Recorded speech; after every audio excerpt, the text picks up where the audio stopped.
베드로전서 2장 18절부터 25절까지 제가 읽습니다.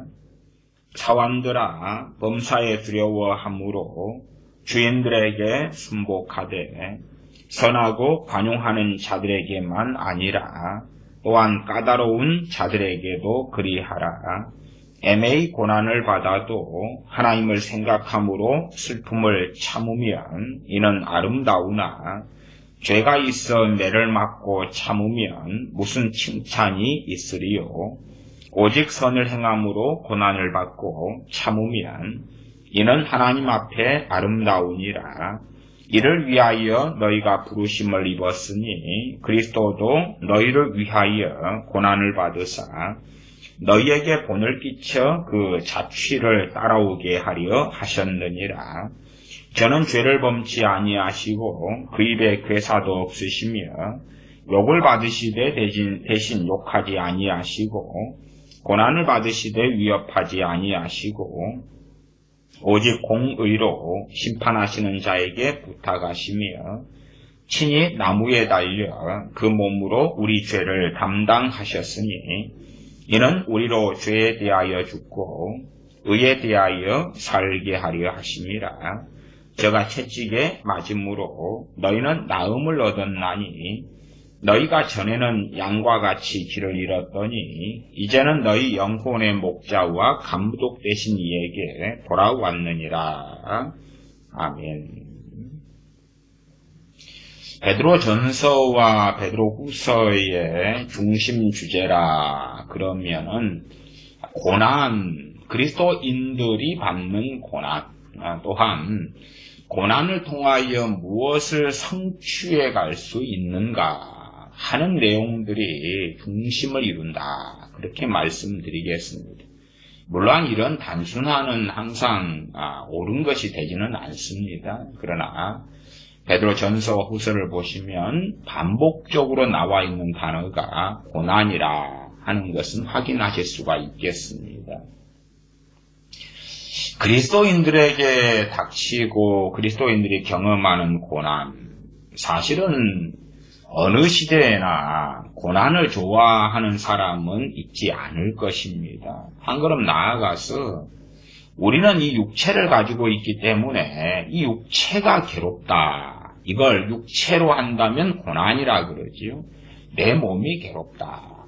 내가 배가 고픈데 밥을 제때 못 먹는다. 혹은 내가 어디 벌을 받고 있다. 손을 들고 있고 옛날 과거로 한다면은 학교에서 선생님에게 벌 받을 때에 의자를 번쩍 치켜들고 있다. 그러면 고난이죠. 육체의 고난이죠. 그런 것이 변태 아니나는 누가 좋겠느냐 하는 것입니다. 또한 고난이란 단지 육체적인 것만이 아니라 정신적인 고난. 내가 빚을 짊어지고 있다. 그래서 빚쟁이가 내가 빚을 지고 있는 내게 돈을 빌려준 사람이 내게 빚을 독촉한다. 그러면 정신적으로 얼마나 힘들겠습니까? 전화가 올 때마다 심장이 벌렁벌렁하고 그러지요. 그것도 고난이지요. 그러한 것을 우리가 즐기고 좋아할 리는 없다 그 말이에요. 그러나 그럼에도 불구하고 이 고난이라는 것에는 굉장한 가치가 있다는 것입니다. 고난이라는 것은 굉장한 가치가 있다. 그리고 주님께서 우리 믿는 사람들에게 고난을 이 땅에서 면제해 주지 않으셨다는 사실입니다. 심지어는 이제 우리가 어떤 기도를 내 입장이라는 것은 샤머니즘의 관점에서 기도를 내가 원하는 것을 가지고 다 기도하면 다 들어주셔. 요한일서 말씀에는 그 뜻대로 구하면 들으심이라 말씀하지요. 그 뜻대로, 하나님의 뜻대로 말씀해요. 그러면은 하나님의 뜻 안에가 고린도 전서와 후서를 통해 보면 그리스도인들에게 고난에 대한 하나님의 뜻이 존재한다는 것을 알 수가 있다. 그런 말이에요. 그러나 우리가 원하거나 하는 기도는 기도하면 기도가 응답되는 것이 응답되는 것. 응답되니까 기도하면 우리가 어떤 기도를 합니까? 우리에게 있는 고난을 제거해 달라고 기도한다 그 말이에요. 그 사람이 고난이 없는 사람이 복지 세계 속에 살아가는 그 사람이 주님과 동행하는 것, 주님을 알며 주님을 기쁘시게 하는 것이 쉬울까? 한 걸음 나아가서 이 땅에 살아가는 우리의 짧은 나그네 인생은 나를 위한 삶이 아니다 그 말이에요. 그게 핵심이에요 사실은. 이 땅의 짧은 삶은 내 가정을 위한 삶으로 부르신 것도 아니고 내 자녀를 위한 헌신으로 부르신 것도 아니고 내 부모를 위한 부모 공경, 효도로 부르신 삶이 아니라 그 말이에요. 우리는 어떤 그러한 것을 가지고 싶어 하긴 할 거예요. 과거에 임진왜란 때 이순신 장군처럼 백성을 위하여 국가를 위하여 자신을 살신성이 나는 그런 소위 애국자도 있었죠. 그래서 대한민국에도 애국자는 있을 거라 그 말이에요. 그러나 그러한 삶으로 하나님께서 우리를 부르신 것은 아니라 그 말이에요. 아니에요. 왜? 하나님의 사람들은 어떤 한 나라의 사람으로 부르신 건 아니에요. 그냥 내가 하는 일이 어느 나라에서 공무원이 될 수도 있고 정치인이 될 수도 있고 아니면은 사업가가 될 수도 있어요. 그러나 궁극적으로는 우리가 이 땅에서 있는 나라라는 것은 영원한 나라가 될 수가 없다 그 말이에요. 내가 그 나라를 위한 온갖 것을 쏟는 애국자로 살았다. 천국에 갔더니 그 나라가 있는가? 천국에도 대한민국 따로 있고 미국이 따로 있고 유럽이 따로 있고 독일, 프랑스가 따로 있고 중국이 따로 있고 그게 되는가? 그런 것은 없는 거다 그 말이에요. 우리가 비록 어느 땅, 어느 나라, 어느 민족 가운데 살면서 거기에서 나름대로 우리가 충성스럽게 살아가긴 하겠지만 그러나 심지어 더 보편적 가치인 그러한 애국이라든지 나라를 사랑하는 것이라든지 국민, 민족을 사랑하는 것이라든지 좀 좁게는 내 가족을 위한 삶, 내 부모, 형제를 위한 삶, 공공의 이익을 위한 삶으로 그리스도인들은 부르심받은 것이 아니라 그 말이에요. 한 걸음 나아가서 우리는 어쨌든 간에 내가 사는 반경을 유토피아로 만들려고 발버둥칩니다. 우리가 사는 집이 있다 그러면은 야, 집에 에어컨이 없어. 근데 돈이 없네. 돈을 모아서 에어컨을 장만하죠. 야, 그러면은 더운 때는 온도를 적절하게 유지해. 작은 입장에서 유토피아인 거죠. 야, 난방이 잘 안 됐네. 겨울에 너무 추워. 그러면은 돈이 없는데 돈을 모아서 난방을 설치해야지. 야, 이게 날파리나 모기가 많이 들어오네. 그러면은 방충망을 설치해야 되겠는데 돈이 없네. 돈을 모아서 모기나 날파리나 해충이 들어오지 못하게 방충망을 설치해야지. 아니면 이제 미세먼지가 많아지니까 야, 집 안에다가 이 공기청정기 아주 힘이 좋고 공기를 굉장히 잘 정화한다는 공기청정기를 장만해야지. 그래서 우리는 어떻게 하든지 간에 내가 살아가는 이 작은 영토와 부분이라도 유토피아를 만들려고 애를 써요. 그것이 목적인 것처럼. 그리고 한 걸음 나아가서 영구하게 영원하게 살 것처럼 그렇게 애를 쓴다 그 말이지요. 아브라함이나 이삭이나 이런 하나님의 사람들 또 야곱이나 이런 사람들은 장막에 거하면서 메뚜기가 뛰는 것처럼 풀을 따라서 양떼에 먹을 것을 따라서 찾아서 이동하는 삶을 살았지요. 그런 사람들이 가난하거나 못 살아서 그런 것이 아니라 도시의 정착가 여력이 안 돼서 그런 건 아니라 그 말이에요. 그런 게 아니라 본향을 향하여 살아갔기 때문에 그렇다라고 성경은 말씀하죠. 그렇기 때문에 그들 같은 경우는 자기의 삶의 주변을 유토피아로 만들지 않았어요. 다시 말하면 우리가 사는 집과 가정에 수도시설이 되어져 있어요. 아니면 정수기 시설이 되어져 있어요. 그래서 깨끗한 물을 마실 수 있고 쉽게 수도꼭지를 틀어서 샤워할 수 있고 그래요. 그렇기 때문에 일반적으로는 물에 있어서 하나님을 의존하고 의지할 것은 없어지지 않나요? 없어져요. 정말 못 사는 빈곤지대가 아닌 나는 물 가지고 하나님을 의지하고 찾는다? 아니, 그냥 돈 얼마 있으면 돼요. 또 정수기 같은 경우도 한국이다. 그러면 한국에서는 렌트 잘 해주잖아요. 좋은 정수기를 2, 3만 원이면 월에 2, 3만 원 해가지고 얼마 하면 그대로 잘 해준다 그 말이에요. 그래서 물 가지고 하나님을 의존한다? 필요가 없어지지요. 그러나 아브라함이나 이삭 같은 그런 하나님의 사람들은 물 가지고 하나님을 의존할 수밖에 없었지요. 양떼를 가지고 옮겨가면 거기에가 양떼가 짐승이 마실 그러한 물 웅덩이가 있을까? 그러한 어느 강이 있을까? 호수가 있을까? 물 웅덩이가 있을까? 혹은 비가 제때 내려줄까? 또 가면은 풀이 있을까? 하나님을 의존하는 삶을 살 수밖에 없었고 어떤 면에서 그 하나님의 사람들은 고의성을 가지고 그리했다 그 말이죠. 그러나 우리는 사실은 끊임없이 이 땅에 살면서 우리의 고난을 없애려고 발버둥쳐요.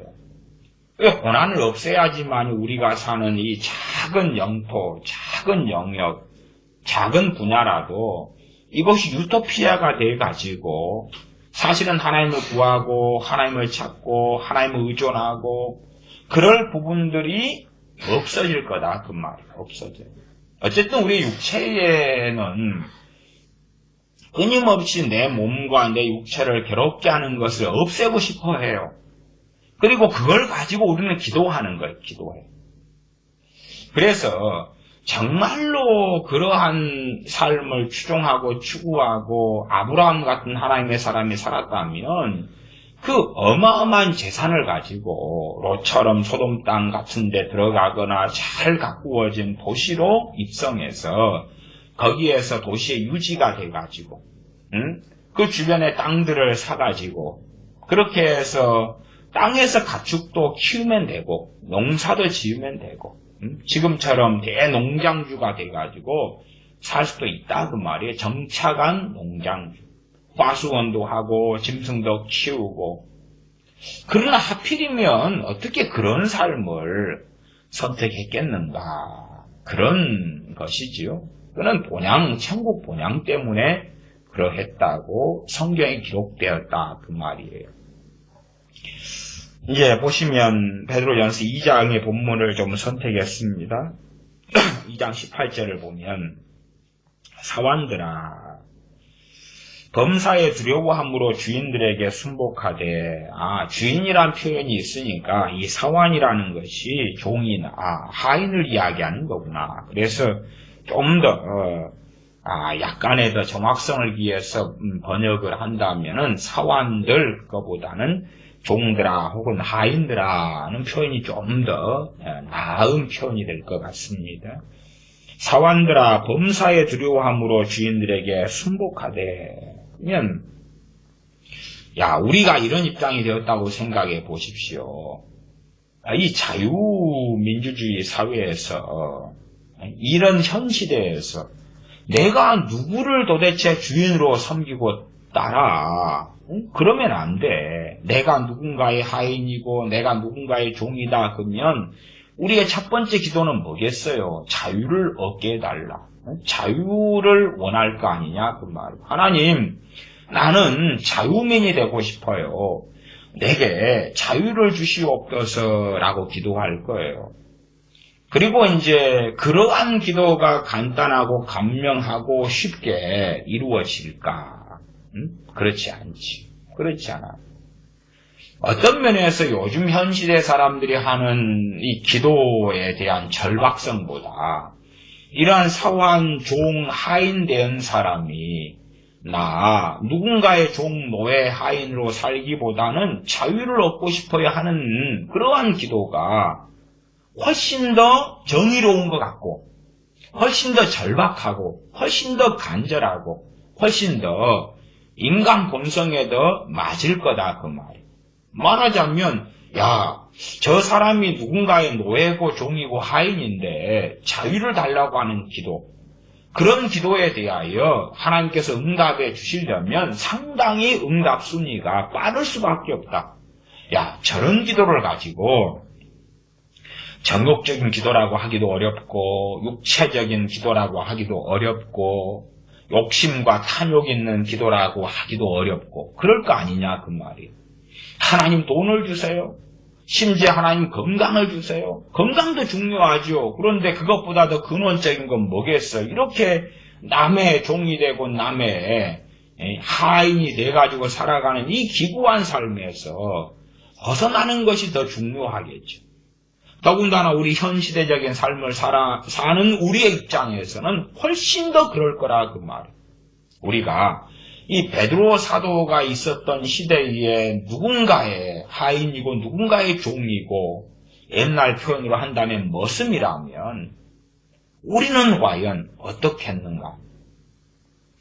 당시의 시대 사람들은 누군가의 하인이고 머슴이라도 우울증은 별로 안 걸렸겠지만 이 현 시대의 사람의 가치관과 문화와 사고방식을 가지고 있다면 그러면서 내가 그리스도인이다. 그러면서 내가 누군가의 종이고 머슴이고 하인이다 그러면 저는 그 가운데 상당수는 주님을 배교할 거라고 생각합니다. 왜 배교합니까? 본질적으로 어떤 눈에 표면적으로 보이는 배교 이전에 주님을 원망할 거라 그 말이에요. 원망할 거예요. 비난할 거예요. 정죄할 거예요. 주님을 정죄할 거예요. 왜 내가 내 예수님 믿는 사람인데 왜 내가 남의 종으로 살아야 되느냐고. 물론 짧은 시간 동안에는 저는 기도할 거라고 생각해요. 벗어나게 해달라고. 벗어나게 해주십시오. 그런데 그러한 짧은 어느 때에 그 사람이 참을 수 있고 용납할 수 있는 기간이 지나도 그 기도가 응답되지 않는 것을 경험하면 그 다음에는 하나님에 대한 분노가 일어나겠죠. 이 한국 사회에도요, 지금은 어떤 면에서 가난은 저주가 되는 것 같아요. 왜 그러냐 그러면 성경시대 같으면은 가난한 자가 복이 있다. 그런데 그때는 단지 자유민이냐 남의 종이냐 이러한 문제까지도 존재했다 그 말이에요. 지금 시대에는 이제 내가 기독교인 크리스찬이다. 내가 가난하다. 현 시대 사람이 되었기 때문에 중요한 가치는 부자가 돼야 돼. 최소한은 빚쟁이는 안 되고 통장에 돈에 여유가 있어야 되고 강남 아파트는 아니라도 다른 아파트라도 한 채 있어야 되고 그런 현 시대 사람으로 기준이 있어요. 그런데 그것보다 훨씬 미달된 가난을 가지고 있다. 난 기독교인이다. 그러면 얼마나 참겠지만 그런 기독교인의 마음 안에 뱃속 안에 상당수의 사람들이 하나님에 대한 분노를 가지고 있는 것을 저는 발견해 왔습니다. 하나님, 왜 내게 가난의 저주를 주셨습니까? 그 분노를 가지고 있어요. 언제 때의 사람이기 때문에 그러냐 그러면 지금 시대 때의 사람이기 때문에 그렇습니다. 물론 가난한 사람들 가운데 상당수의 사람들은 성경시대로 그가 돌아간다면 그는 부자고 성경시대로 돌아간다면 그가 누리는 것은 놀라운 것이고 성경시대 비춰보면 그렇다 그 말이에요. 그러나 가난한 사람들이 이 현 시대에 살면서 비교 대상은 재벌이고 갑부고 대기업 혹은 건물주고 어마어마한 부자고 그런 사람이 기준이 되니까 그에 비해서 나는 정말로 메뚜기다. 나는 정말로 못났고 가진 것이 없고 천대받고 그런 사람이다. 그런데 이러한 가난의 저주에서 하나님은 나를 벗겨주셔야 된다. 해방시켜 주셔야 된다. 그래서 이 부흥집회 같은 것도 가난의 저주에서 해방시켜준다 이런 주제를 가지고 부흥집회를 하거나 이 컨퍼런스 세미나 같은 걸 하면 사람들이 상당히 많이 모입니다. 상당히 많이 모이는 것이 그만큼 가난의 저주에서 해방되고 싶은 욕망과 욕구가 아주 강한 것이. 사실은 성경이 가난을 저주라고 하냐? 그러면 양면적인 측면이 존재해요. 그런 측면이 있고 아닌 측면이 존재해요. 구약 같은 경우는 하나님께서 주로 이스라엘을 두 가지 측면에서 다루어요. 첫 번째 측면은 당연하게 개인이죠, 개인. 두 번째 측면은 공동체입니다. 국가 공동체로서 다루어요. 그러니까 그 이스라엘 땅, 팔레스틴 땅이 더러워지면 그들을 그 땅에 토하여 버린다고 말씀하고 그 팔레스틴 이스라엘 땅이 더러워지고 우상숭배로 물들고 그러면 그 땅에 하나님의 심판이 임하는 거예요. 이건 공동체적으로 이스라엘을 다루시는 거다 그 말이에요. 그렇기 때문에 거기에서 뭐 몇 명이 얼마가 깨끗하고 고상한 삶을 산다 해서 해당되는 문제는 아니에요. 그것이 벗어날 수 있는 문제는 아니다 그 말이에요. 왜? 몇 명이 깨끗하고 고상한 삶을 살기 때문에 벗어난다 그러면 전반적으로 남유다나 북이스라엘에는 선지자들이 있어 왔다 그 말이에요. 오히려 그 선지자들이 남유다나 북왕국 이스라엘에 대한 하나님의 심판을 선고해 왔지요. 그래서 국가적으로 이스라엘을 다루시는 것, 그 다음에 개인적으로 다루시는 것. 그런 면에서 이제 이 가난이나 혹은 가난의 저주라는 것이 간단하게 가난이 저주가 되냐 안 되냐에서 OX 문제처럼 간단한 답변이 되지 않아요. 그런데 현 시대 사람들의 관점에서는 그냥 가난은 저주다 이렇게 답을 내려놓고 그러면 축복은 뭐가 되겠어요? 부자가 되는 것이죠. 축복은 부자가 되는 것이. 그렇게 되면 내가 현 시대, 현 문명의, 현 시대의 가치관의 사람이 상당히 되었구나. 당연하게 우리가 어느 시대, 어느 나라, 어느 곳에서 살면서 어떠한 가치관을 가지게 되었느냐 하는 것은 우리의 정체성이에요. 정체성. 중국에 산 사람, 그래서 중국인으로 태어나서 산 사람의 정체성. 그리고 아무리 그가 기독교인이라 할지라도, 거기에 정체성. 일본 사람으로 태어나가지고 살아왔다. 그리고 그가 기독교인이 되었다. 한국 사람으로 살아왔다. 그리고 그가 기독교인이 되었다. 크리스천이 되었다.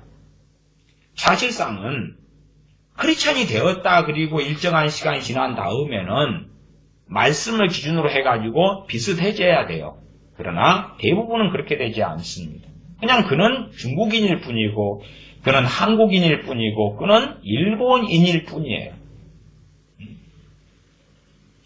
일본에서, 중국에서, 한국에서 가지고 있는 가치관, 사상에 영향을 받은 그런 사람에 불과하지 절대적 성경의 영향을 받는 사람은 거의 찾기가 어렵다 그 말이에요. 오히려 주님께서 이 땅에 오셔서 가난한 자는 복이 나니 천국이 저희 것이다. 부요한 자는 부자는 천국에 들어가기가 약대, 바늘 귀를 약대가 통과하는 것보다 더 어렵다. 낙타가 이 조그마한 바늘길을 통과하는 것보다 더 천국에 가는 것은 어렵다. 다시 말하면 심지어 불가능하다라고 말씀하신 거예요. 하지만 불가능도 하나님께서는 이루실 수 있다고 말씀하시지만 근원적인 그 불가능성에 대해서는 취소하신 것이 아니에요. 그러지 기적이라는 것이 날마다 쉽게 일어나. 그건 말이 안 되죠. 우리가 길바닥에 다니면서 돈 10원짜리 줍는 것은 종종 할 수 있어요. 그건 기적이 아니니까. 그러나 길에 다니면서 길에 다니기보다 로또를 사가지고 로또 복권 당첨되는 거 쉽게 일어나냐 그 말이에요.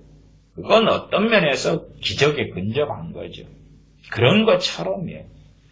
그러나 이제 이 땅의 사람이 되기 때문에 우리가 원하는 것은 내 육체가 힘든 것, 내 삶이 힘든 것에서 해방되고 싶은 것. 고난에서 해방되고 싶은 거다 그 말이에요. 고난을 해방시키려고 발버둥을 치는 거예요. 왜 그러느냐? 이 땅을 내가 보다 더 살기 좋은 곳으로 만들어야 되니까.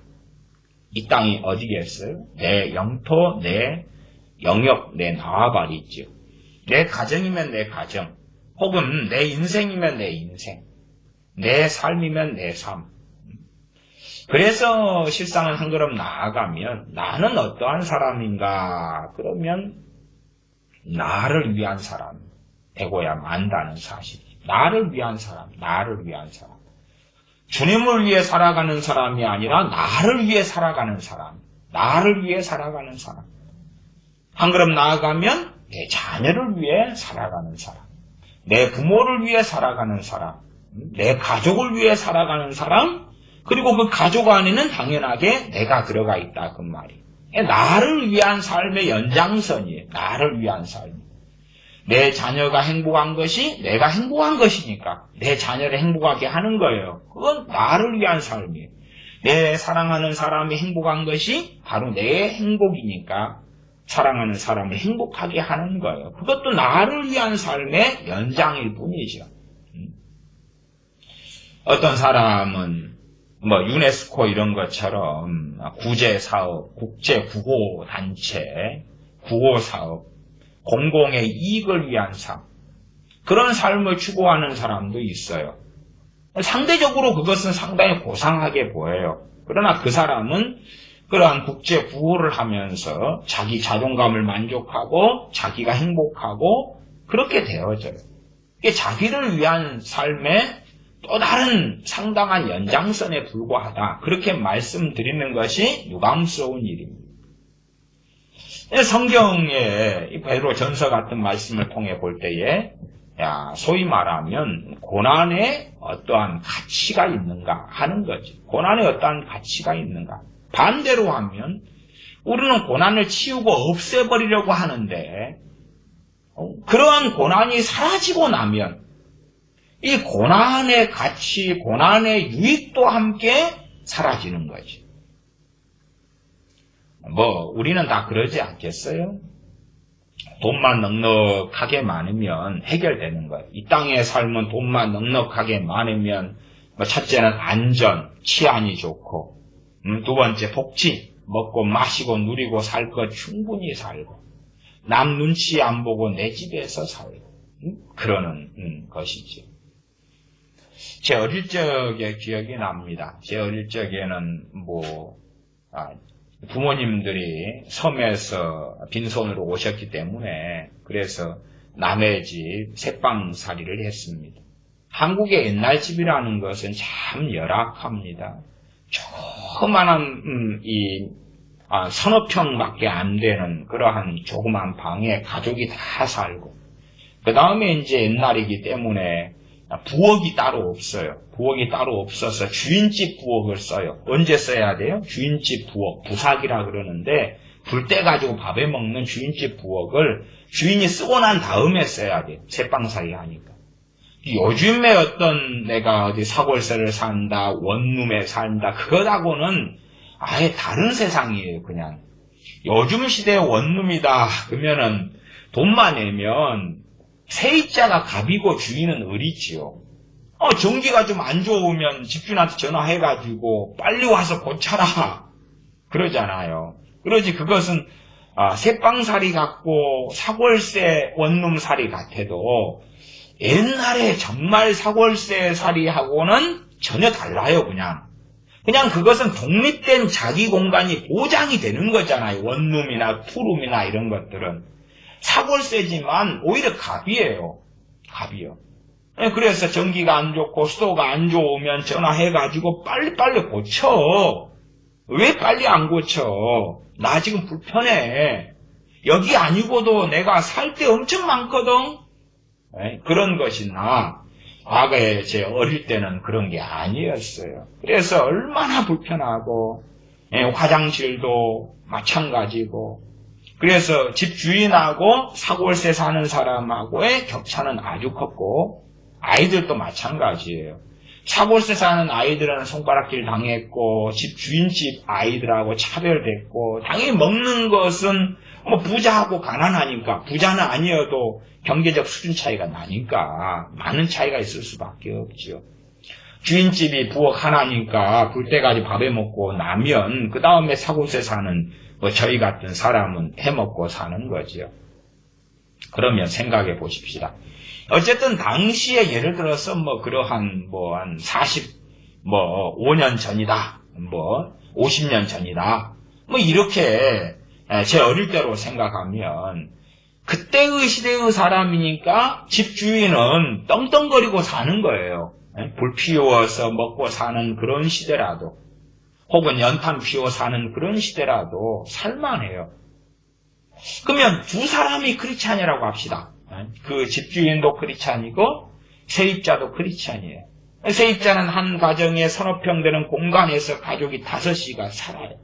서너 평 되는 공간에서 누워서 낑겨 자기도 어렵고, 비만 오면 비가 들치고, 곰팡이가 쓸고, 꼭 말하자면 지금의 조금 비교는 안 됩니다만은 서울에 가면 그 지하방 있잖아요. 곰팡이 쓸고 하는 지하방, 그런 것도요 옛날 집에 비하면 훨씬 좋은 거예요. 그냥 훨씬 좋은 거. 그러나 이 시대의 경험상으로 사람들은 야, 저기 지하에 있는, 서울에 있는 무슨 안 좋은 아주, 아니면 저기 뭐 어디예요? 뭐 이런 서울에도 굉장히 못 사는 동네들이 있잖아요. 저도 서울에서 좀 다니고 살아봐서 아니까 그런 동네 같은 경우는 가면 막 굉장히 안 좋아요. 사람은 서울이다 그러면 다 잘 사는 줄 알아도 안 그렇지요. 제가 서울에서 전에 신학교를 다녔을 때에 신학교를 가는 길에 배가 고파서 밥을 사 먹어요. 밥을 사 먹으면 그러면은 이제 싼 데를 찾아가니까 시장을 찾아가. 시장을 찾아가면 서울이에요. 서울. 성북인가? 기억이 잘 이제 하도 오래돼가지고. 그러면 찾아가면 이제 그러니까 얼마 안 해요. 싸게, 소위 저 같으면은 칼국수나 수제비 같은 걸 좋아해서 싸게 뭐 당시에 다른 식당이 한 3,500원 할 때 거기는 2,000원 하고 그렇다고 말이에요. 그러니까 이제 사 먹어요. 하나 시켜가야 사 먹으면 이거 먹고 있으면 누가 나를 쳐다봐요. 그래서 가만히 보면 쥐가 굵은 놈이 나와가지고 이 앞에 서가지고 나를 쳐다봐요. 쥐가. 그래서 먹으면서 쥐가 있네. 이게 굵은 것이. 주인 아줌마를 불러요. 아주머니, 저 쥐가 쳐다봐요. 그러면 아줌마가 어떻게 하냐? 그러면 그냥 발로 하면서 업이야. 놀래키면 내가 놀래서 쓱 가요. 아줌마는 자기 일 해요. 그 다음에 조금 먹고 있으면 또 또르륵 나와요. 그래서 뭐 그런 데서 그냥 어이구 겨우 먹다가 또 이제 뭐 딴 데서 먹다가 그래도 그 싼 데서는 그 쥐가 나와요. 그래서 제가 생각해, 야, 저 쥐가 나시니까 이렇게 구경만 하고 있지. 저 주인이 집에 돌아가고 나면 음식물에 저 쥐가 과연 일을 안 할까. 야, 정말 싼 것도 좋은데 안 되겠다. 또 그런 서울에 그쪽에 다니면은 보도블록이나 건물이나 아주 시커매요. 때가 벗겨지질 않아요. 그 미세먼지, 초미세먼지, 미세먼지 때문에 때가 벗겨지질 않아요. 이게 깨끗한 서울의 이런 곳들은 이 보도블록을 다 바꾼 거예요. 이 씻어도 벗겨지질 않아요. 얼마나 때국물이 한쪽은 서울 한쪽은 전부 다 시커매요. 지금은 좀 괜찮아졌는지 모르겠습니다. 근데 저는 어쨌든 뭐 20여 년 어떤 그런 전의 일을 이야기하기 때문에요. 그래서 서울이라고 참 내 친척 내 가족 서울에 살아 그런다고 잘 사는 건 아니구나. 더 그냥 못 살고 더 지하에서 빗물이 흘러내리고 막 그런 데도 많아요. 그럼에도 불구하고 더 옛날 기준으로 하면 그때는 훨씬 더 심했다 그 말이에요. 지금 기준의 사람이 우리는 되어서 살아요. 어쩔 수 없는 거예요, 그냥. 그러나 이제 단칸방 살이를 했다. 그리고 몇 평에서 그렇다.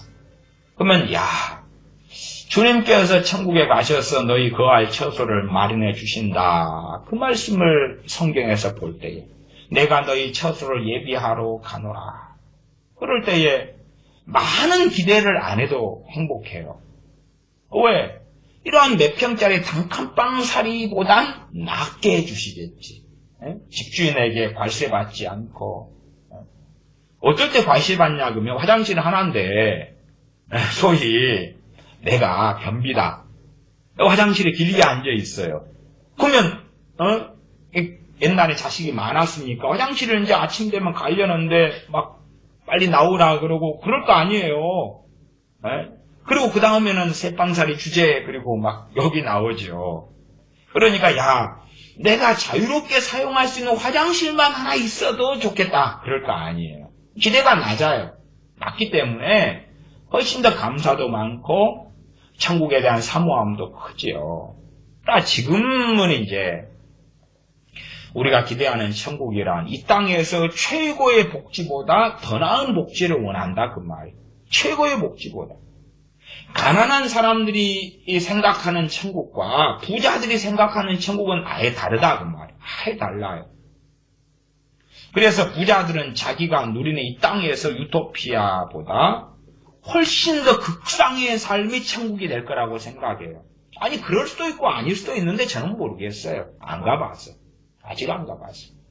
그러나 단지 천국이 물질적인 세계에서의 유토피아, 자기가 하고 싶은 건 다 하고 누리고 싶은 건 다 누리고 그런 건 아니다 그 말이에요. 그런 건 아니에요. 우리의 하나님께서 우리를 만드신 이유, 부르신 이유가 완전히 성취되는 곳이죠. 그러나 요즘 시대의 크리스천들이란 결국은 유감스럽게도 다수가 자기의 영광을 위해 살아가요. 자기를 위해 살아가는 거예요. 자기의 복지, 자기의 만족, 자기의 영광. 그러나 고난이 있다면 그것을 벗어나기가 쉬운 거죠. 고난이 있다면. 고난이 있어도 어떤 사람들은 빨리 그것 좀 없애주세요. 그래서 저 잘 사는 사람들 같이 되게 해주세요. 그런 사람이 있을 거고. 그러나 어떠한 그리스도인들은 고난을 겪으면서 그러면서 저 잘 사는 사람들처럼 되게 해주세요가 아니라 고린도 베드로 전서나 베드로 후서에서 말씀하는 고난의 바른 방향성 속에 들어가서 그가 주님 앞에 바르게 설 수 있도록 도와주는 고난이 될 수 있다 그 말이에요. 어떤 사람들은 고난이 별로 없어요. 고난이 별로 없다는 것이 복된 것은 절대 아니지요. 라오디게아 교회, 요한계시록 3장의 라오디게아 교회, 우리는 부유하여 아무것도 부족한 것이 없다. 고난이 없다 그 말이죠. 뭐 하나님께 이걸 달라고 할 것도 없다. 왜? 어려운 게 없으니까. 문제가 없으니까. 부유하다 그 말은 돈이 있다 그 말이에요. 돈이 있으면은 아주 예외적인 것 말고는 다 해결이 되는 거예요. 질병 같은 경우도 중병이 들어버렸을 때는 돈이 있어도 늦을 수 있으나 대부분의 것은 돈이 있으면 초기에 알기만 하면 해결되는 거다 그 말이에요. 약이나 병원이나 의사를 통해서. 과거에도 의사 누가가 있었던 것처럼 의사가 있었던 시대고 부자들은 가장 많이 그걸 누릴 수 있었기 때문에 부유하여 부족한 것이 없다. 다른 말로 고난이 없다 그 말이지. 나는 부족한 것이 없으니까 하나님께 뭘 달라고 기도해서 하나님을 괴롭게 하지도 않는다. 나는 그런 사람이야. 그런 것이지요. 그러나 실상은 그들의 영적인 상황은 아주 심각해서 주님께서 이같이 너희가 미지근하면 토하여 내쳐버리리라 말씀하신 거예요. 이 시대가 복지시대로 들어가면 들어갈수록 우리는 점점 내 육체와 나를 괴롭게 하는 고난을 제거하고 치우기를 원하고 그리고 그렇게 그러한 고난이 치워지기를 열심히 기도하는 거예요. 열심히 기도해. 젊은 애들도 직장을 구하지요. 직장을 구하면은 최후의 목적이 뭐겠어요? 어쨌든 뭐 누구나 다 인지상정일 거예요. 편하면서 정시에 끝나면서 월급은 많이 나오는 곳이면서 힘들지 않은 곳이면서 소위 말하면 월급은 많이 주고 정시에 퇴근하고 힘들지 않고 한 걸음 나아가면 직장의 상사나 동료는 너무나 착하고 좋은 사람이고 이게 내가 직장에 들어갈 때 유토피아를 놓고 기도하고 들어가는 거예요. 기독교인들이 청년들이 기도할 때 그렇게 기도하지 않나요?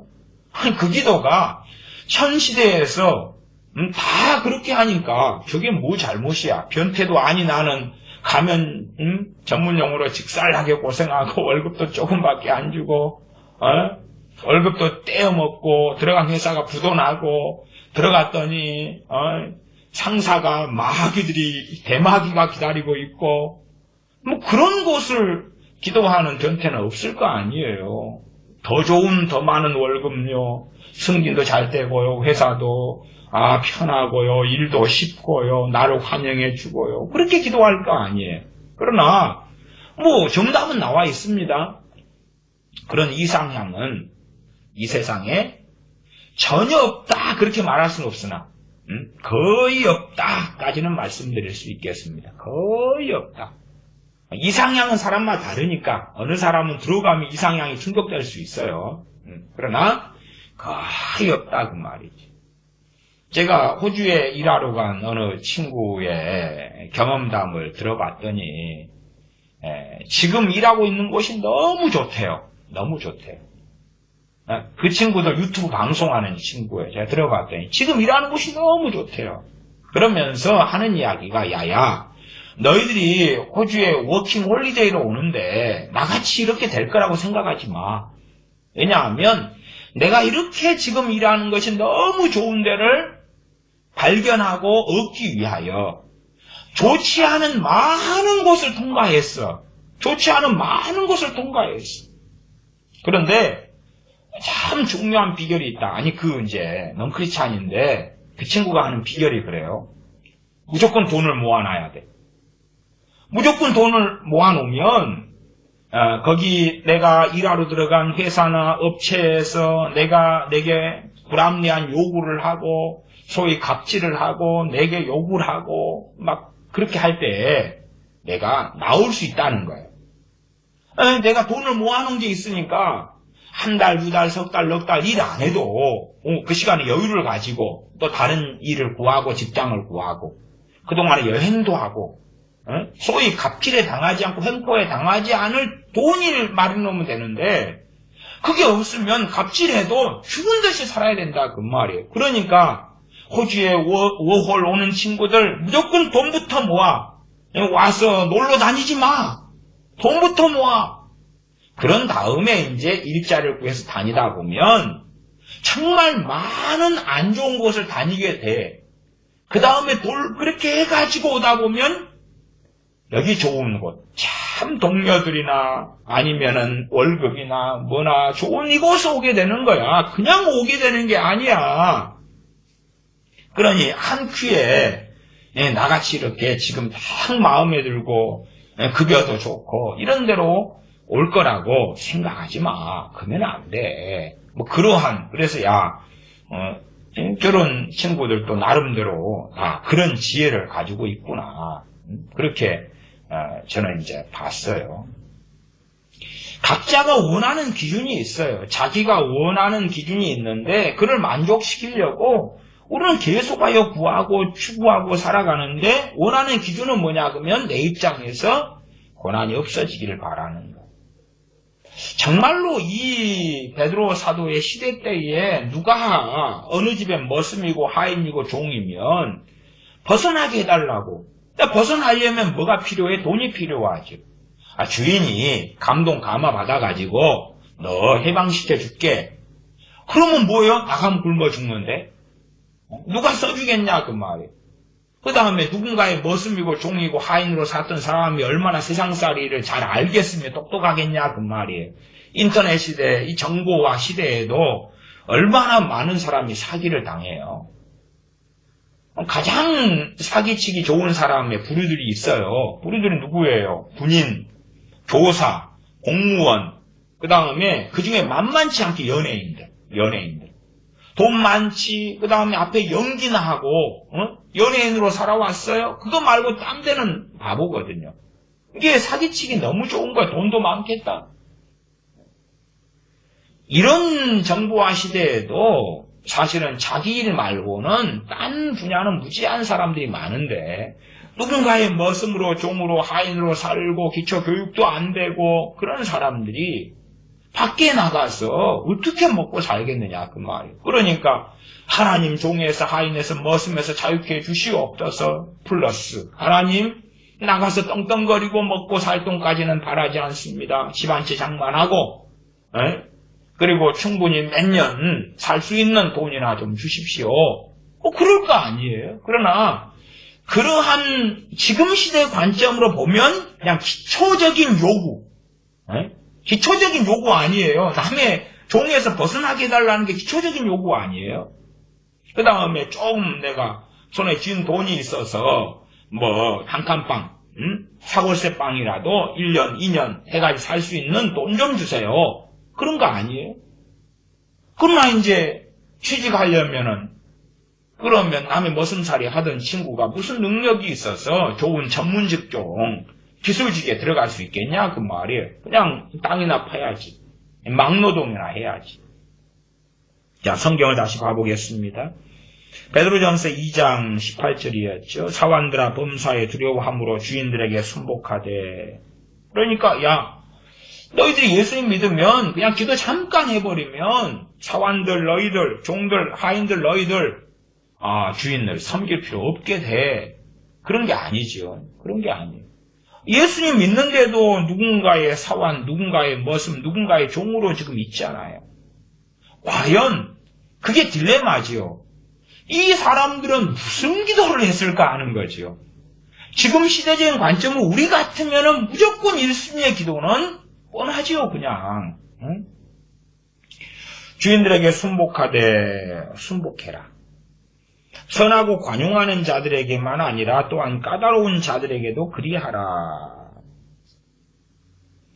우리가 직장에 들어가면은 직장 상사들의 소위 갑질이나 학대나 이런 것을 많이 당하기도 하죠. 또 여권 신장이 되니까 직장 상사가 어이 김양 커피 한 잔 타와봐 그러면은 막 집어 던지고 나간다 그래요. 아니면은 어이 김양 커피 한 잔 타와봐. 내가 커피나 타려고 여기서 온지 아쉬워. 그리고 위에다가 고발해본다 그죠? 요즘에는. 근데 사실은 우리 그리스도인들에게는 적절치 않은 일이 되는 것이 적절치 않은 것이. 왜? 하나님의 말씀은 세상의 관습이나 가치나 법보다 위에 있기 때문에. 하나님 말씀은 아무리 이 세상의 법률로 우리가 보호를 받는다 할지라도 우리가 하나님을 위하여 산다면 마땅히 법을 통해 내가 보호받고 주장할 수 있는 권리가 있어도 그 위에 하나님의 법이 있다는 사실이지. 그걸 통해서 과연 우리가 하나님의 나라에 합당한 사람으로 사느냐, 하나님의 나라의 법, 하나님의 말씀과는 무관하게 사느냐. 요즘에 페미들 많잖아요. 페미니즘. 페미들이 많아요.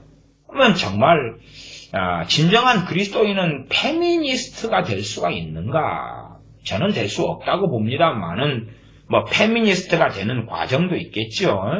그러면은 그런 사람들은 자기 중심, 여자 중심의 어떤 주장과 이익을 대변하기도 하고 원하기도 하고 그럴 거지요. 그래서 조금만 여성차별되는 어떤 것이 있다 그러면 벌떼처럼 들고 일어나고 증오심과 분기를 가질 수 있을 거라 그 말이에요. 그래서 그런 사람들이 그러한 자리에 계속 있다면 그는 주님께서 나는 너희를 모른다 하는 배교자일 수밖에 없는 것이에요. 말씀하고는 안 맞으니까. 19절입니다. 애매히 고난을 받아도 하나님을 생각함으로 슬픔을 참으면 이는 아름다우나. 애매히 고난을 받아도 하나님을 생각함으로 슬픔을 참으면 이는 아름답다. 애매히란 말은 억울하게 그 말이에요. 그리스도인들도 억울한 일을 많이 당합니다.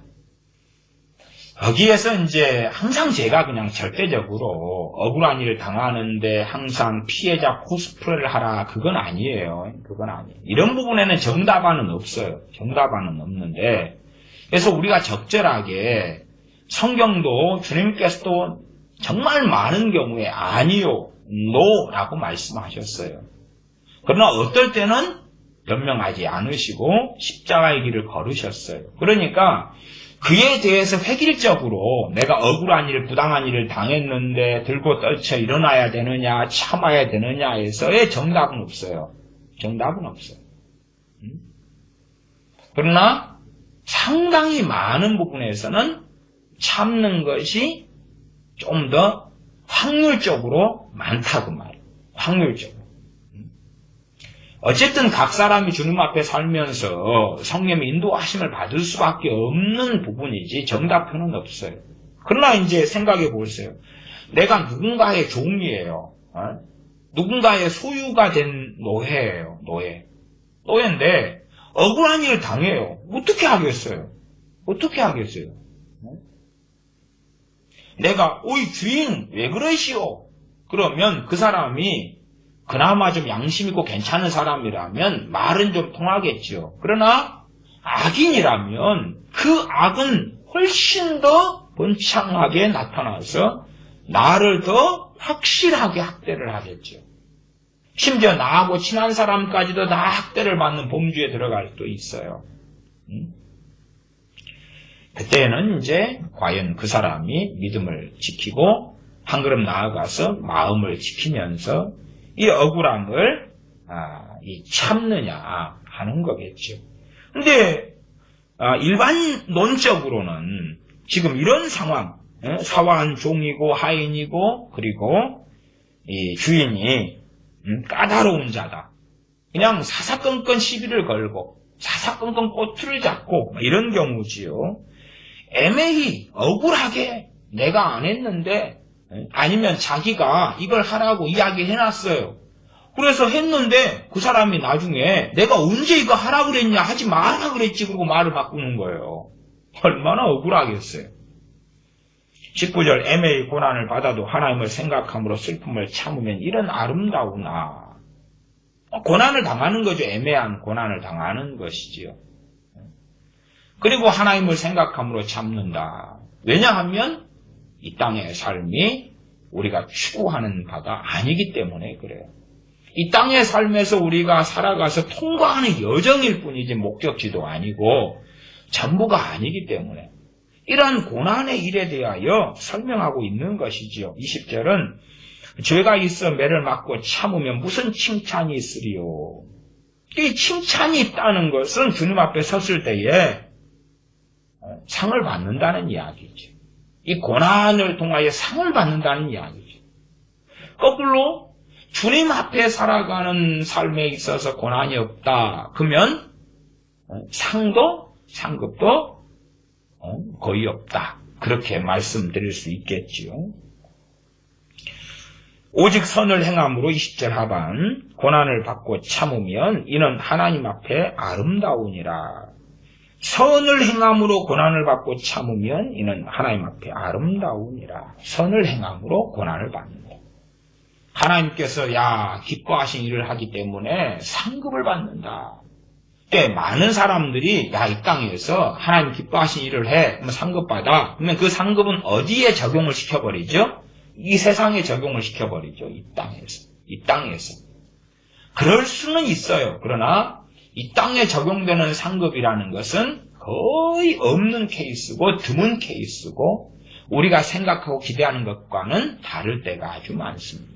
이게 사람들은 하나님께 헌신해서 헌금 내. 그러면 갑절로 갚아주실 거야. 그런 주장도 상당히 펼쳐요. 그러나 오직 선을 행함으로 고난을 받고 참으면 이는 하나님 앞에 아름다우니라. 하나님 앞에 아름답다. 선을 행함으로 고난을 받는다. 선을 행함으로 상급을 받는다. 이렇게 사람들이 생각하는데 선을 행함으로 얼마든지 고난을 받을 수 있어요. 이 시대의 사람들이 생각하는 것, 이 시대의 많은 크리스천들이 생각하는 것은 내가 선을 행하면 내 막혔던 것이 풀리고, 소위 그런 거 있잖아. 내가 중보기도를 하면 그러면 내 문제가 해결되고. 그런데 선을 행했는데 문제가 해결되고 막혔던 것이 풀리고 내게 큰 축복이 오고 그게 아니라 고난을 받는다. 지금 선을 행하는 결과가 항상 고난받는다는 이야기가 아니라 선을 행했는데 얼마든지 그 결과가 우리가 생각하는 육체의 만족이나 해피엔딩이 아니라 고난이 올 수 있다고 말씀하는 거다 그 말이에요. 이건 도리는 아니에요. 도리는 아니에요. 도리가 아니라 우리가 선을 행하면 기대하는 것은 하나님이 나를 사랑하시니까 도움을 주시고 은혜를 주시고 복을 주시고 돈을 주시고 문제를 해결해 주시고 내 자녀가 잘 되게 해주시고 막 그럴 거라고 생각하는데 선을 행함으로 고난이 얼마든지 올 수 있다고 말씀한다 그 말이에요.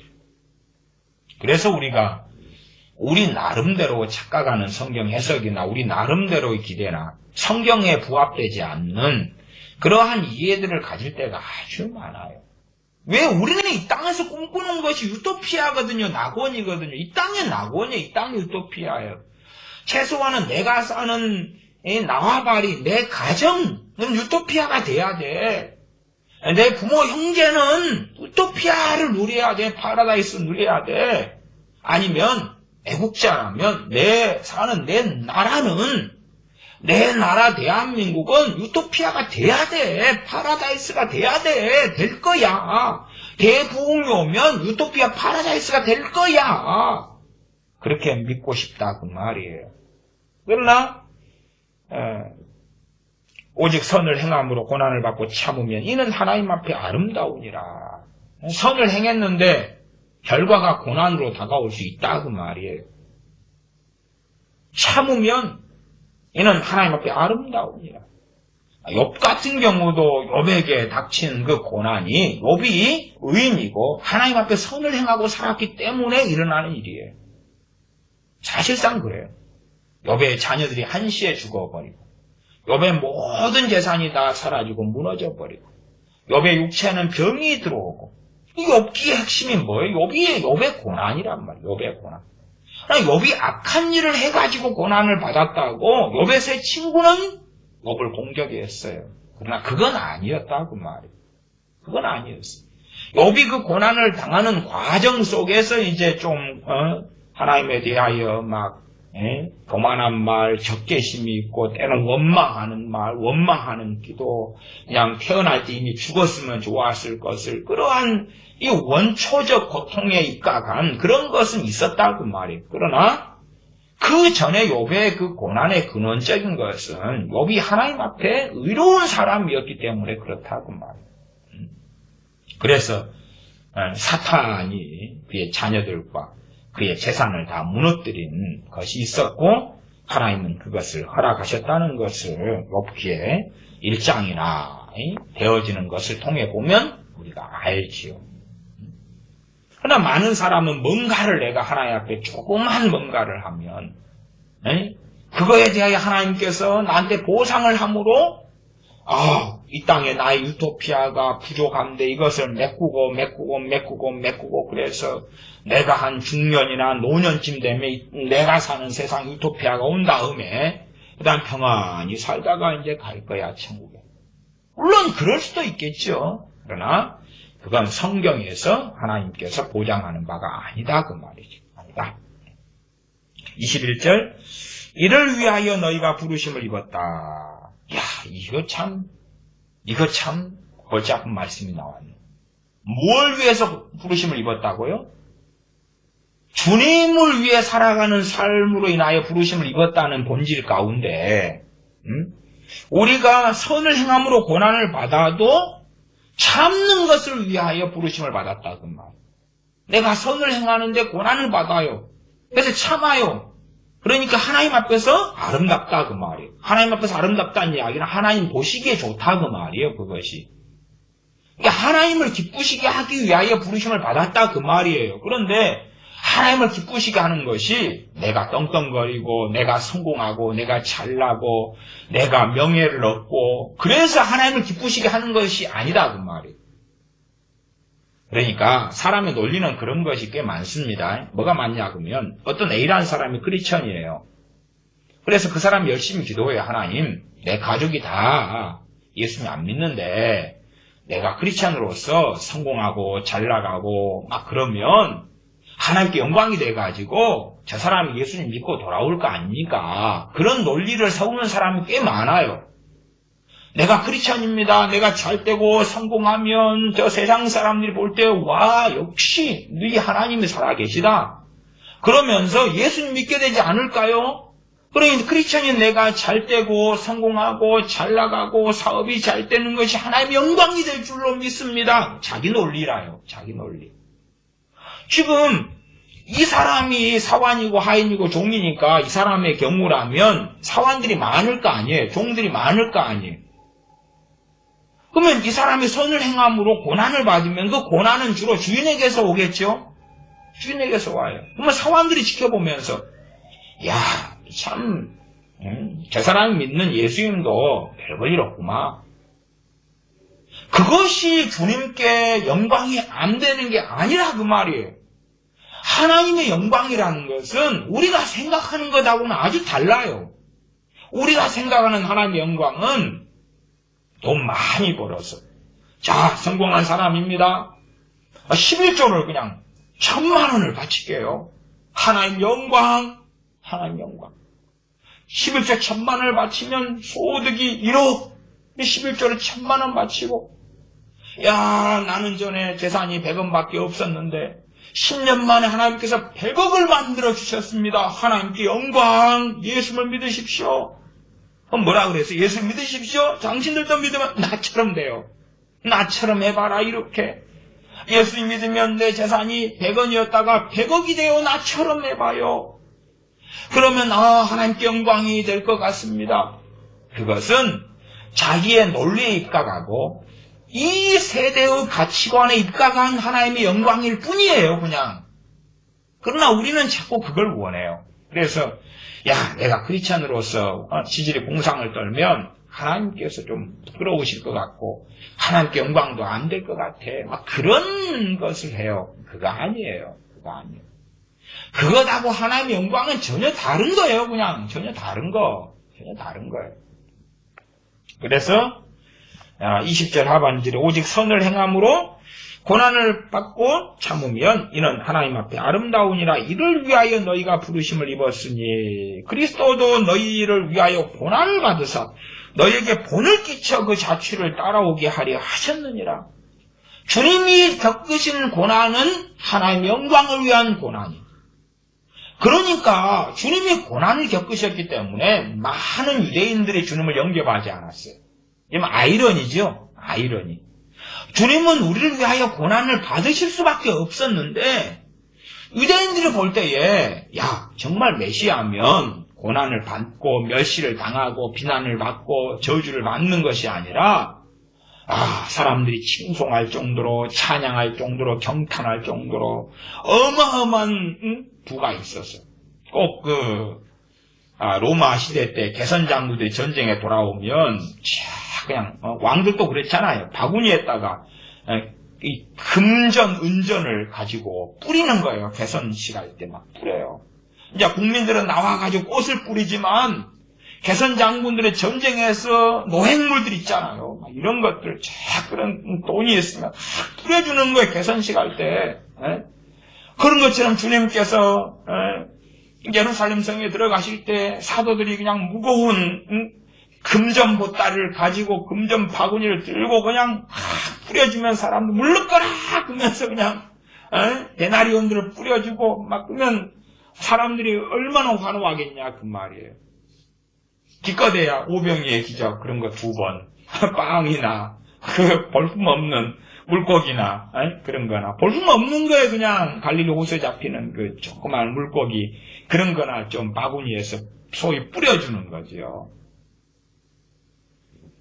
사람들이 생각하는 하나님의 영광이란 그런 게 아니에요. 그러나 주님께서는 고난을 당하셨죠. 그래서 그리스도도 21절 너희를 위하여 고난을 받으사 너희에게 본을 끼쳐서 그 자취를 따라오게 하려 하셨느니라. 본을 끼쳐가지고 주님의 자취를 따라오게 하려 하셨다. 왜 주님께 십자가에 달리실 때에 결국은 다수는 십자가에 못 박으시오. 전 나사렛 예수를 십자가에 못 박으시오라고 이야기했어요. 사람들의 생각에는 저것이 하나님께 영광이 안 될 거라. 하나님의 영광이 되면 주님이 저런 일을 당할 수 없지, 당하면 안 되지 라고 생각했던 것이지만은 주님이 십자가에 달리신 것은 가장 큰 하나님의 영광이 되었죠. 우리가 생각하는 하나님의 영광과 성경에서 말씀하는 또한 하나님께서 보시는 하나님의 영광은 많이 다른 거예요. 그냥 다른 거예요. 다른 거. 우리는 내가 부자가 돼야지 하나님께 영광이 될 거야. 이 복지시대는 부자가 되는 것만이, 내가 성공하는 것만이 하나님께 영광이 되고, 내가 가난하고 지질이 공상을 떨면 하나님께 영광이 안 돼. 그건 다 거짓말이에요. 그냥 그건 다 거짓말이에요. 본래가. 제가 그래서 서두에 우리가 이 세대의 사람이 되었고 될 수밖에 없다. 그러나 그러면 안 된다라고 말씀드리는 거예요. 응? 22절 저는 죄를 범치 아니하시고 그 입에 괴사도 없으시며 욕을 받으시되 대신 욕하지 아니하시고 고난을 받으시되 위협하지 아니하시고 오직 공의로 심판하는 자에게 부탁하시며 욕을 사람들이 하는데 욕하고 달라들지 않는다고. 욕을 하는데 욕하고 달라들지 않는다. 그러면 내가 욕을 이 시대는 그렇잖아요.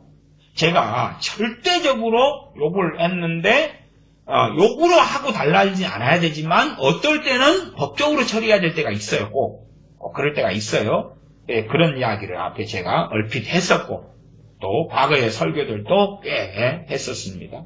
그래서 그런 부분을 자세히 다루지는 않아요. 그러나 일반적으로는 욕을 받으시는데 욕하지 아니하시고 내가 욕을 당하고 내가 수치를 당하는데 대항하고 대적하지 않는다고 말이에요. 항상 그래야 된다는 이야기는 아니에요. 최소한은 어떤 상황에서는 가능하지 않겠어요? 내가 그렇게 할 만한 그런 위치나 지위가 안 될 때는 꼼짝할 수 없는 거예요. 지금의 법치 시스템 속에서 있을 때야 법에 의하여 호소할 수 있다고 말이에요. 그러나 지금 같은 법치 국가, 물론 대한민국도 법치 국가입니다만은 이제 법은 거의 무너졌죠. 무너졌어요. 그래서 법에 호소하는 것이 지금 시대는 별 의미가 대한민국에는 없어져 가고 있습니다. 그러나 이제 정상적인 법치 국가다. 그러면 불합리한 일을 당한 법에 호소하면 되는 거예요. 그러나 이 전 세계에도 다 모든 나라가 법치 국가나 모든 나라가 자유민주주의는 아니라고 말이에요. 그리스도인들은 전 세계 다 흩어져 살아요. 흩어져 살아요. 그래서 이 절대 권력인 왕이 통치하는 나라도 많고 자유민주주의가 아니라 왕경국가 안에 공산주의네 아니면 이슬람처럼 이슬람에 의한 나라와 국가도 많아요. 거기에서 내가 욕을 받다. 근데 욕으로 갚지는 않아야 되고 당연하게. 그러나 어떤 것을 투쟁하고 싸운다 그럴 때에 그걸 통하여 더 큰 비극과 참담함이 초래될 때가 많다 그 말이에요. 그래서 그런 부분에 지금 정답안 자체는 없어요. 없어요. 그러나 많은 경우에 그리스도인들은 약자로 존재해 왔어요. 그리고 내가 대항하고 대적할 때에 더 큰 비극이 초래되어 왔어요. 종교개혁 시대에도 전 세계를 로마 가톨릭이나 교황 등이 잡다시피 했다 그 말이에요. 그런 시대에서 종교개혁자들이 종교개혁을 할 때에 과연 이 기독교인 개신교도들을 모아가지고 저 로마 가톨릭 세력과 전쟁을 벌여야 되느냐. 그런 부분에서 대부분의 장소와 나라에서는 개신교도들은 소수에 불과했어요. 소수에. 그래서 전쟁을 벌이게 될 때 개신교도들의 다수는 학대를 당했다고 말이에요. 학살을 당하고 죽임을 당했어요. 이제 당시 종교개혁 때에 제세례파가 있었습니다. 제세례파 같은 경우는 지금의 제세례파는 평화를 추구합니다만 당시의 제세례파는 전쟁을 추구했습니다. 전쟁을 추구했어요. 그래서 전쟁을 해서 쟤들을 죽여라. 그리고 제스레파가 일어났어요. 그러면서 제스레파가 계속하여 소위 말하면 개신교도들을 부추겨가지고 전쟁을 추구했어요. 전쟁을 통한 해방을 추구했어요. 그러니까 종교개혁자들 이단으로 판명하고 안 된다. 그런 거예요. 그리고 이제 한 나라를 소위 말하면 그 나라를 전복시키거나 그 나라의 왕을 바꾸거나 그럴 때는 그 왕이 악인일 경우에 누가 해야 되느냐 하는 왕정 시스템 속에서는 소위 말하면 부르심받은 사람들이 해야 되는데 부르심받은 사람들이 공작이나 후작이나 남작이나 자작이나 이러한 성주, 권력을 가진 사람들 가운데 해야 되지. 그러한 그 시대의 상황에서 입각한 이야기를 했어요. 입각한 이야기를. 그래서 사람들이 참 시대가 다 바뀌어가고 사람들이 가진 가치관이 다르고 처지가 다르고 전 세계에 살고 있는 그리스도인들이 살고 있는 처지와 입장이 다 달라요. 다르나 말씀의 근본 원리는 바뀌는 건 아니다. 그 정도만 이해하시면 좋겠습니다. 그래서 우리가 일반적으로 주님께서 욕을 받으시고 대신 욕하지 아니하시고 고난을 받으시되 위협하지 아니하시고 오직 공의로 심판하신 자에게 부탁하시며 하는 것처럼 일반적으로 우리 그리스도인들이 이런 삶을 살아야 된다 그 말이에요. 대한민국 같으면은 법의 울타리 속에서 할 수 있는 한 조치를 취해서 정북 좌파들하고 싸울 수 있으면 싸워야 되겠지. 그러나 어느 때는 이제 싸울 수 없는 때도 올 수 있을지 몰라요. 싸우면은 그 해가 더 심각하게 닥칠 때가 올 수도 있다 그 말이에요. 그때까지 돼버리면 오직 공의로 심판하시는 분에게 부탁을 해야 되겠죠. 누구처럼요? 주님처럼. 24절 친히 나무에 달려 그 몸으로 우리 죄를 담당하셨으니 이는 우리로 죄에 대하여 죽고 의에 대하여 살게 하려 하심이라. 첫째는 주님의 십자가의 달리심이 우리로 하여금 죄에 대하여 죽고 의에 대하여 살게 하시려고 십자가에 달리셨다. 그 다음에 이제 우리가 생각해 볼 수 있는 것이 주님 십자가에 달리셨어. 내가 예수님 믿었어. 내가 죄에 대해서 죽었구나. 성경은 죽은 자로 죄에 대하여 죽은 자로 너희를 여겨라 그래요. 그러나 반면에 또 다른 측면의 말씀이 이 고난의 본문 속에서 등장하고 있는 거예요. 여러분이 좀 더 깊이 있게 생각해 보시면 좋습니다. 베드로 전서죠. 4장 1절로 가보겠습니다. 베드로전서 4장 1절. 주님께서 십자가에 달리심으로 이제 우리가 죄에 대해서 죽고 의에 대하여 살게 하시려고 주님께서 십자가에 달리셔서 우리 죄를 담당하셨다는 게 베드로전서 2장 24절 말씀이고 베드로전서 4장 1절로 가면 그리스도께서 이미 육체의 고난을 받으셨으니 너희도 같은 마음으로 갑옷을 삼으라. 같은 마음이라는 것은 육체의 고난이 필요하구나. 주님이 걸어가신 그 길의 본을 따라서 육체의 고난이 필요하구나. 이는 육체의 고난을 받은 자가 죄를 그쳤음이니 그 후로는 다시 사람의 정욕을 좇지 않고 오직 하나님의 뜻을 좇지 육체의 남은 뜰을 살게 하려 함이라. 지금 육체의 고난을 받은 자가 죄를 그쳤음이니 하는 것은 주님에 대한 말씀이에요? 아니면 우리 그리스도인들에 대한 이야기예요? 우리 그리스도인들에 대한 이야기다 그 말이에요. 왜? 주님은 죄 지으신 적이 없잖아요. 죄 지은 적이 없는데 죄를 왜 그쳐요? 본래 안 지으셨는데. 우리 이야기.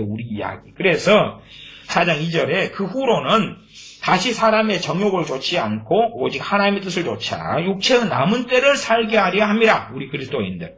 우리 크리스천들이 육체의 남은 때를 사는데 사람의 정욕을 좇아서 내가 원하는데 욕심과 욕망과 욕구와 나의 유토피아, 나의 성공을 위하여 사는 것이 아니라 하나님의 뜻을 좇아서 육체의 남은 때를 산다. 언제 주님이 오실지는 몰라도 일반적으로 어쨌든 역사적으로나 일반적으로는 우리의 인생이 7, 80이다 그러면은 그런 입장에서 육체의 남은 때가 되겠죠. 보편적인 육체의 남은 때. 우리가 60이다 그러면은 한 20년 남았을까? 30년 남았을까? 육체가 남은 때. 그러나 60살인 사람이 앞으로 나 100년은 끄떡없이 살 거야. 그러면 이상한 사람이죠. 이상한 사람.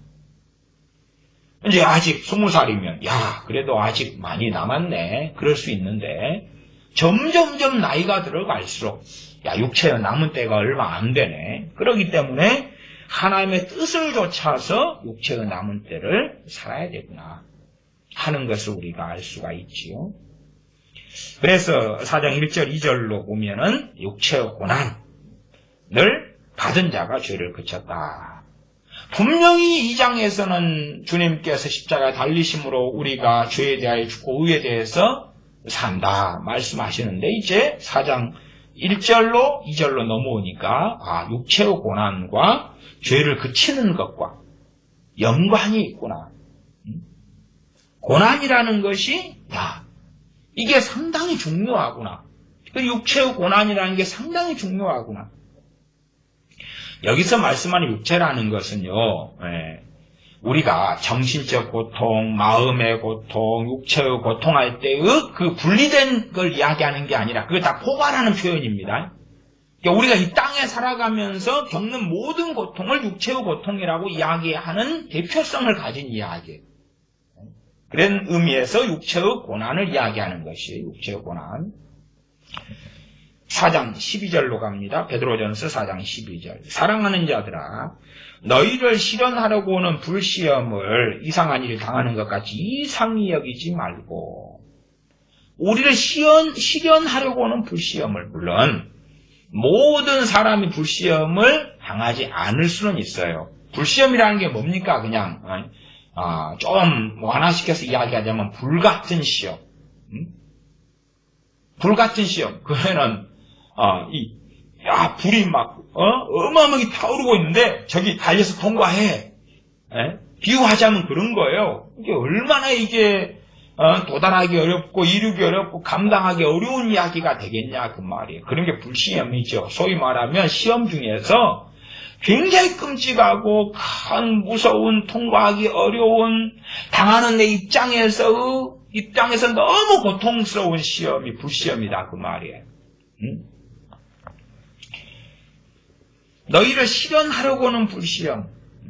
그래서 이 불시험은 당시의 표현으로 하면 시련과 불시험을 사용했기 때문에 이 철이나 이 낫이나 꽃갱이나 칼을 만들 때에 대장간 안에 들어가서 이걸 어디에 넣어요? 불 속에 넣는다 그 말이에요. 불 속에 넣어서 그것을 이제 달고 가지고 대장장이가 망치로 때리는 거예요. 이걸 시련이라고 해요. 시련. 불시험은 불 속에 집어넣어요. 불 속에 집어넣어요. 뜨거라! 그리고 빨갛게 달궈져서 끄집어내가지고. 근데 불 속에 집어넣는데 얼만큼 집어넣어요? 충분히 달궈질 때까지 집어넣죠. 충분히 달궈져야지만이 망치질하면 모양이 만들어져요. 그냥 네모 쇳덩어리를 가지고 낫을 만든다. 그러면 그것을 집게로 집어가지고 불 속에 집어넣어요. 빨갛게 달궈질 때까지. 그 불시험이에요. 빨갛게 달궈질 때까지. 근데 잘 안 달궈진다 그러면은 숯을 더 넣고 막 손풍기, 발풍기로 막 바람을 더 넣어가지고 더 빨갛게 달궈져서 그래서 망칠이 돼서 이 달궈진 철이 모양이 만들어질 수 있을 때까지 빨갛게 해가지고 이제 집게로 잡아가지고 망치를 막 하는 거예요. 그러면서 빨갛게 된 거 식으면 또 다시 집어넣어요. 언제까지요? 대장장이가 원하는 모양이 나올 때까지. 그게 불시험이죠. 그러면 자기의 모양이 다 바뀌는 거예요. 그냥 네모 쇳덩어리가 낫이면 낫, 꽃갱이면 꽃갱이 머리, 아니면은 쇠스랑이면 쇠스랑 모양, 칼이면 칼. 그게 될 때까지 계속 불에 들어갔다 나왔다 망치라고 계속 그런다 그 말이에요. 계속. 그게 불시험이에요. 그러니까 그리스도인들을 하나님께서 빚어가시는 것이 있다. 그러므로 우리에게 오는 이 불시험은 이상한 것이 아니다. 말이죠. 이상한 것이 아니다. 그러나 사실 우리는 유토피아를 원하기 때문에 이제는 이 불시험은 고사하고 작은 시험까지도 이겨내기 어려워요. 젊은 세대는 부모에게 자기 인생을 책임전가하려 해요. 좌파가 선동하는 것도 나라가 너희를 책임져 준다. 너희 지금 청년 실업 중이지? 돈 줄게. 책임져 줄게. 무상 교육 해줄게. 무상 급식, 무상으로 밥 줄게. 무상 의료, 무상으로 다 치료해 줄게. 나라가 책임져 준다니까. 부모가 책임 못 져줬지? 책임져 줄게. 라고 선동하는 거예요. 그러니까 이제 조금의 고통도 못 참게 되죠. 기준이 달라지니까. 그러면은 내가 크리스찬이다. 하나님께서 나를 믿고 만드시려고 불시험을 주실 때에 고통스러우니까 이 고통이라는 것은 뭐만 있으면 해결되냐 그러면 돈만 있으면 해결되는 거예요. 돈만 있으면. 결국은 왜 내 부모는 돈이 없냐? 왜 내 돈을 누가 다 해먹었냐? 옛날 거짓말처럼 최순실이가 다 해먹었나? 누가 다 해먹었어. 최순실이가 몇 조를 독일에다가 숨겨놨다며. 그것이 내 돈 해먹은 거 아니야? 아니면 재벌 저 친구들이 다 해먹은 거 아니야? 그래서 왜 이 대기업의 오너보다 재벌이라는 말을 사용하는 것이 부르주아라는 개념을 집어넣기 위해서 좌파들이 사용하지요. 쟤들이 다 내 걸 다 해먹은 거야. 갑질하는 쟤들이. 그러고 자기도 은행 가면 항상 갑질하잖아요. 은행 직원들한테 시간이 늦으면 늦다. 보험회사 가가지고 갑질하고 은행에 가서 갑질하고 동사무소 가서 갑질하고 심심한 갑질하는 거지. 그래서 그리스도인들에게는 너희를 실현하려고 오는 불시험을 이상히 여기는 일같이 이상히 여기지 말아라. 근데 이제 작은 것도 못 견디는 거예요. 그래서 조금의 시련이 오면 원망하고 이스라엘 백성이 광야에서 심심하면 원망했던 것처럼 원망하고 부모를 원망하고 하나님을 원망하고 그렇게 살다가 멸망하는 것이죠. 그런 말씀들이 고린도 전서에가 충분히 나왔죠. 저들이 원망하다가 하나님의 심판을 받아서 멸망하였다고. 그렇게 작은 고난, 작은 시련도 견디지 못하는데 정말로 우리를 모양을 만들기 위해서 불시험을 주시면 그건 누가 견디고 통과할 것인가. 그러나 이 베드로 사도를 통한 하나님의 말씀은 보편적인 거다 이렇게 말씀해 버리는 거예요. 보편적인 거다. 대환란 같은 게 아니라 이 땅을 살아나가는데 너희를 실현하려고 오는 불시험을 이상한 일 당하는 것 같이 이상히 여기지 말아라. 소위 말하면 내가 말씀대로 살면 불시험이 없을 거야. 내가 기도 생활하면 불시험이 없을 거야. 내가 회개 잘하면 불시험이 없을 거야. 그게 아니라 그 말이야. 그게 아니다. 13절 오직 너희가 그리스도의 고난에 참여하는 것을 즐거워하라. 우리가 이 불시험을 당하고 통과해 가면서 이것이 무엇인가? 그리스도의 고난에 참여하는 것이다. 요즘 말로 하면 참여하는 것이다. 들어가는 것이다. 그래서 즐거워해라. 우리에게 사실은 베드로 사도를 통하여 너희는 변태가 되라 말씀하신 거하고 비슷하지요. 막 고통과 고난을 당하는데 즐거워해라.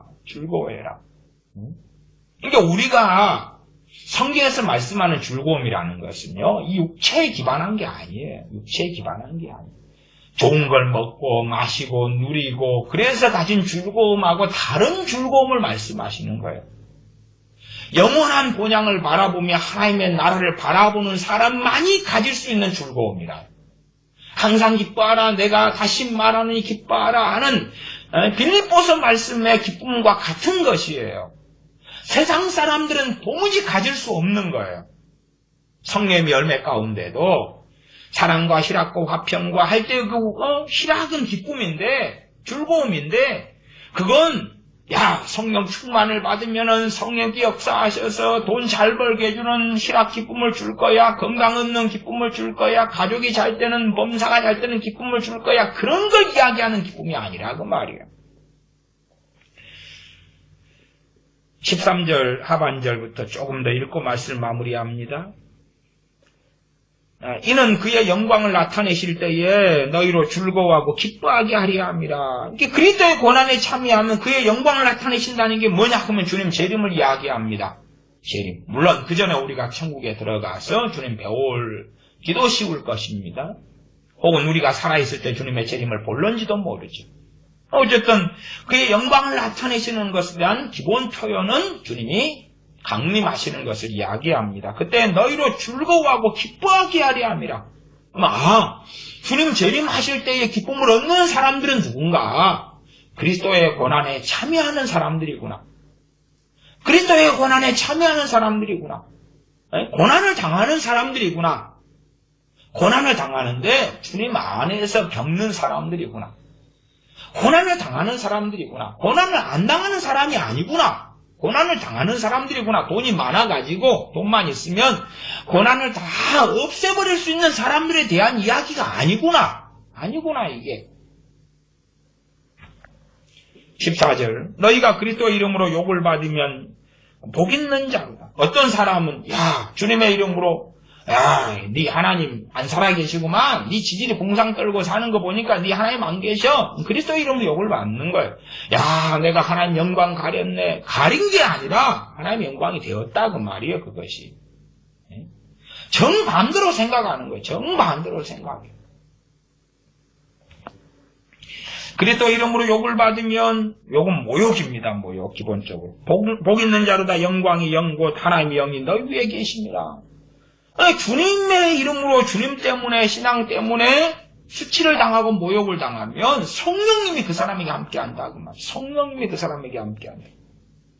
그러나 반대로 15절 너희 중에 누구든지 살인이나 도적질이나 악행이나 남부 일을 간섭하는 자로 고난을 받지 말아라. 너가 죄지어서 고난을 받지는 말아라. 16절 만일 그리스도인으로 고난을 받으면 부끄러워하지 말고 도리어 그 이름으로 하나님께 영광을 돌리라.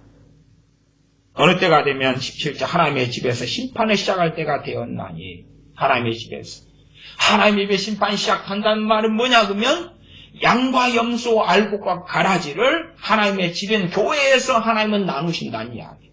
어느 나라든지 어느 민족이든지 간에 하나님께서는 알곡과 가라지를 양과 염소를 하나님께서 주시는 어떤 시험과 어떤 시련을 통해서 때로는 미혹이 역사하게 허락하셔서 그래서 하나님의 집에서 심판을 시작할 때가 되었다 라고 말씀하는 것입니다. 기도하겠습니다. 아버지 하나님, 우리가 참으로 이 땅에 살면서 이 세대의 사람, 세상의 사람이 되어져서 고난이 없어지기를, 끊임없이 고난에서 면제되기를, 고난이 없어지고 내 사는 세상, 내 사는 가정, 내 사는 영토에서 유토피아가, 낙원이 파라다이스가 이루어지기를 원하는 그러한 이 세대의 사람으로 살아갑니다. 그러나 그렇지 아니하고 주님과 함께 또한 주님을 위하여 모욕을 받으며 욕을 받으며 고난을 받으며 수치를 쓰며 살아가서 주님께서 영광 가운데 나타나실 때에 즐거움을 얻는 우리가 되게 하여 주시옵소서. 우리 주 예수님의 이름으로 기도하옵나이다. 아멘.